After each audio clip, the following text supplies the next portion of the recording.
Petrol डिझेलच्या दरांबाबत सरकारनं एक महत्त्वाचा निर्णय घेतला। मुंबई, नवी मुंबई आणि ठाणे या महापालिका क्षेत्रात सरकार पेट्रोल डिझेलवरील वॅटमध्ये कपात करताना दिसलं।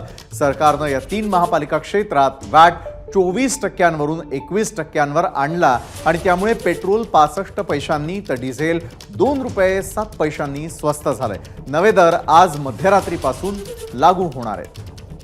ओएसिस फर्टिलिटीच्या तज्ञांनी IVF उपचार पद्धतीद्वारे 1 लाखांहून अधिक जोडप्यांना मातृत्व प्राप्तीचा आनंद दिला आहे। मोफत अपॉइंटमेंट बुक करण्यासाठी आजच संपर्क साधा। सर्वसामान्य नागरिकांना तसेच उद्योग व व्यापार केंद्राला दिलासा मिळावा म्हणून राज्यभर पेट्रोल व डिझेल वरील मूल्यवर्धित करात समानता आणण्यासाठी आवश्यकता होती आहे।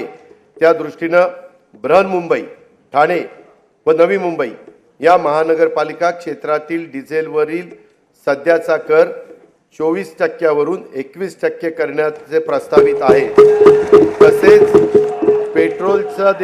पेट्रोलवर 26% वरून तो 25% असा 25% कमी करण्याचा प्रस्ताव आहे।